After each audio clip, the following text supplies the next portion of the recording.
Jai Hind dosto, welcome to the session for today.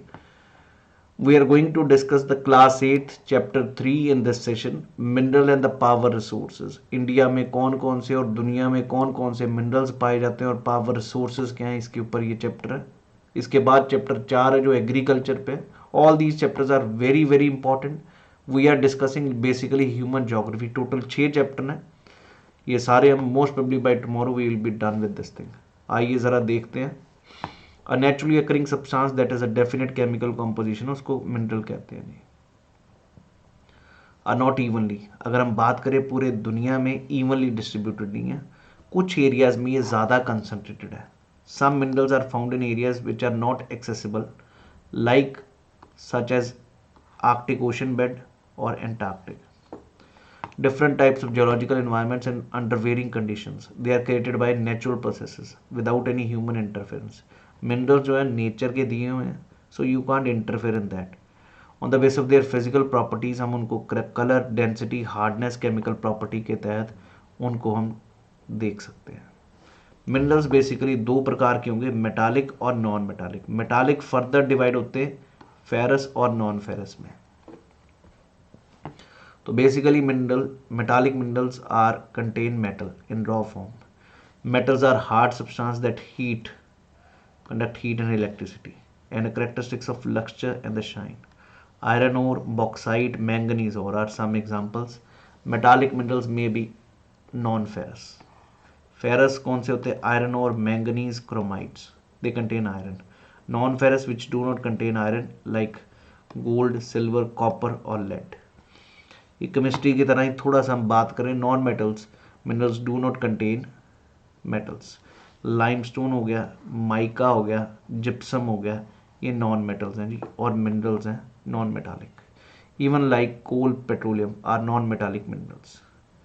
सो दो प्रकार की माइनिंग भी अगर हम बात करें, यहाँ तो एक्सट्रैक्शन कैसे किया जाता है, माइनिंग से, ड्रिलिंग से या क्वेरिंग से. The process of taking out minerals from rocks buried under the earth surface, उसको माइनिंग कहते हैं जी. जो अर्थ की सरफेस के अंदर जाके खोद के हम निकालते हैं. इसमें भी दो प्रकार की होती है. एक open cast that is which lie at the shallow depth are taken out by removing the surface layer. और अगर हम डीप बोर्स के साथ करें अंदर बहुत ज़्यादा, तो उसको कहते हैं shafts. They have to be done made to reach the mineral deposits that lie at great depth, उसको शाफ्ट माइनिंग कहते हैं. Petroleum and natural gas occur below the horizon. Clear है जी. And deep wells are bored to take them out, that is drilling. Minerals that lie the near surface are simply dug by the process of quarrying. अब अगर मैं बात करूं, minerals occur in different types of rocks. Igneous rocks में, metamorphic rocks में, and while other occur in sedimentary. Generally metallic minerals जो होते हैं normally they are found in igneous and metamorphic that form large plateaus. Iron और in north Sweden, copper, nickel deposits in Ontario, Canada. Iron, nickel, chromites and platinum in South Africa are examples of minerals found in igneous and metamorphic. Sedimentary rock formations of plains and the young folded mountains contain non-metals. Limestone deposits of Caucasus region of France, manganese deposits of Georgia and Ukraine, phosphate beds of Algeria are some examples. ये आपको कभी भी example नहीं पूछेगा UPSC द्वारा, तो इसको ज़्यादा फोकस भी मत करें. Tell a rock contains copper because the rocks looks blue in colour, तो उससे आपको पता चल सकता है इसमें कॉपर है. I hope everybody is clear about this thing. Asia की अगर मैं बात करूं, इनमें लार्ज आयरन डिपॉजिट्स हैं, produces more than half of the world tin. China and India have large iron deposits. तो यहाँ पर अगर मैं बात करूँ वर्ल्ड का, अपने को ज़्यादा याद नहीं करना विद एग्जामिनेशन परस्पेक्टिव. स्विट्जरलैंड में कोई भी मिनरल नहीं मिलता. China, Malaysia, Indonesia are among the world's leading in producers. China also leads in production of lead, antimony, tungsten. Asia has the deposits of manganese, these bauxite and all. Europe में अगर मैं बात करूँ, leading producer है iron ore in the world. Large deposits of iron ore are in Russia, Ukraine, Sweden and France. of copper, lead, iron, zinc and manganese are found in Central Europe. North America में अगर मैं बात करूं तो एक तो Canadian reason है, एक एप्लेशियन रीजन है और mountain region of the west. Iron ore, nickel, gold, uranium, copper are mined in Canadian Shield region.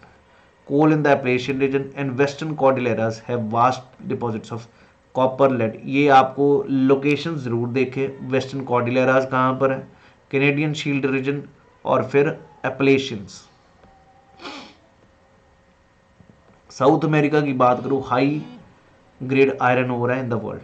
Chilli and Peru are leading producers of copper, are the world's largest producer of tin. Brazil and Bolivia. South America also has large deposits of gold, silver, zinc, chromium and all. So तकरीबन आप अगर minerals की बात करो हर जगह पर हैं दुनिया में. अफ्रीका में largest deposit of diamond and gold and platinum. Zimbabwe, Zaire have large proportion of world's gold. The other mineral found in Africa are copper, iron ore, chromium, uranium and all. The oldest rocks in the world are Western Australia. They date 300 million years ago. The largest producer of bauxite in the world is aluminium के Australia, leading producer of gold, diamond, iron ore, tin and this thing. ये दो mines याद रखे, कालगोली and कूलगाली western gold deposits के दुनिया के सबसे ज़्यादा deposits. Antarctica well known for existence of variety of mineral deposits, significant size of deposits of the coal and iron. Prince Charles Mountains of East Antarctica is forecasted. लेकिन अभी तक यहाँ पर एक्सप्लोर ज़्यादा नहीं कर सकते. कंजर्वेशन ऑफ मिनरल्स की बात करें, नॉन रिन्यूएबल है. It takes thousands of the years for formation and concentration of minerals. The rate of formation is much smaller than the rate at which human consume these minerals. So it is necessary to reduce the wastage. अब अगर power sources की बात करूँ, conventional sources क्या है, which have been common use for a long time, like firewood, fossil fuels are conventional. Firewood is used for cooking and heating in our country. 50% of the energy used by villages is from wood. Fossil fuels such as coal, petroleum, natural gas are the main sources of energy. I hope everybody is clear. तो जो oil और natural gas है वो ये भी conventional में ही आते हैं. कोल, ये सब, even hydro power, hydel power is also conventional. So main source of conventional energy. The reserves of these minerals are limited. The rate at which growing world population is consuming is far greater than that rate of their formation. So they has to be exhausted soon. They are going to be exhausted soon. Coal most abundantly found fossil fuel और ये generate electricity के काम आता. Thermal power इसी से निकाली जा रही है. The coal which we are using today are found millions of years ago. The giant farms and swamps got buried under the layers of earth. Coal is therefore referred to as buried sunshine. Leading coal producing are China, USA, Germany, Russia, South Africa, France. India की famous mines है रानीगंज, झरिया, धनबाद, बोकारो, झारखंड में.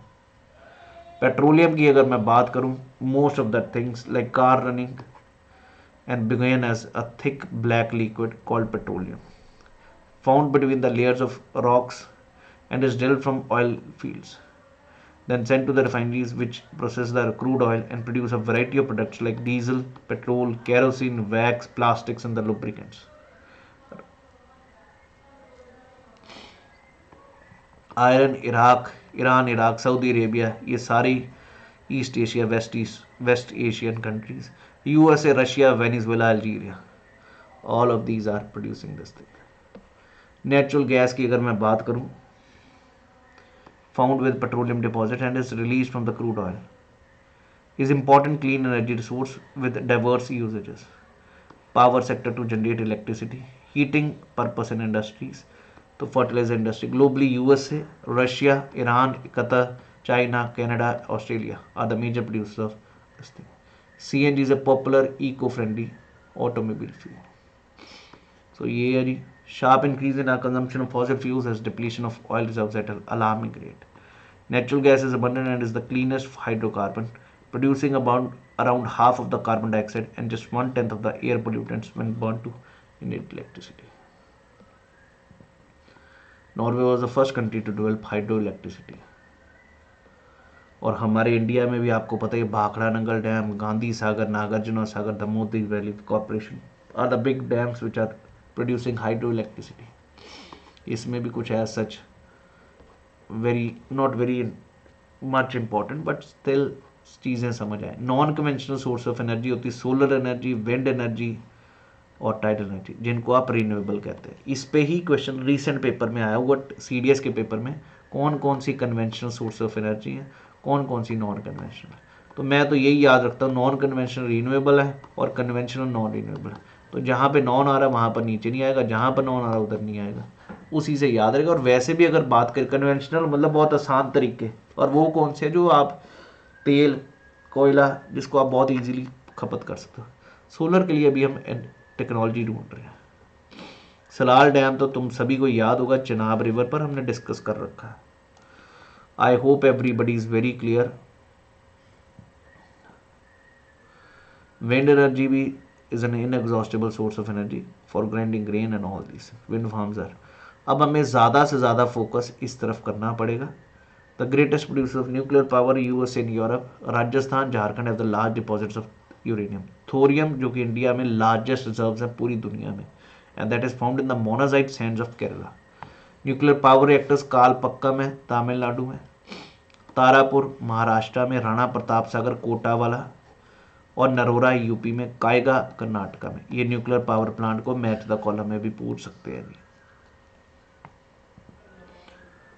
उसके बाद geothermal energy. The temperature in the interior of the earth rises steadily as we go deeper. Sometimes the heat energy may surface itself in the form of heat. US is the world's largest geothermal power plants, then followed by New Zealand, Iceland, Philippines, Central America. India में मणिकरण और पुगा valley Ladakh में, ये भी याद रखें जहाँ से geothermal energy बनती है. The first tidal energy station was built in France. Can be harnessed by building dams at narrow openings of the sea. Russia, France and the Gulf of Kutch, India have huge tidal mill farms. Biogas नई form of energy है जो कि आप dead plant और animal material से बना रहे हैं. Can be converted into gaseous fuel called biogas. Is decomposed by bacteria and biogas is an excellent fuel for cooking, lighting and produces huge amount of organic manure. Energy is everywhere, but we can see that harnessing this energy is both difficult as well as costly. Each one of us can make a difference by not wasting energy. So that was the topic of energy and mineral resources. I hope you people got an understanding what is the difference between conventional and non-conventional source of energy. Then we have discussed about the minerals. इस पे भी question UPSC कई बार पूछता है. आशा है कि सभी को क्लियर हो रहा है ये सारी चीज़ें. अगर ये आपको सही लगे ये session, so please do subscribe the channel, do share this video as soon as possible so that maximum people can join us. So thank you, wish you all the best. Jai Hind everyone.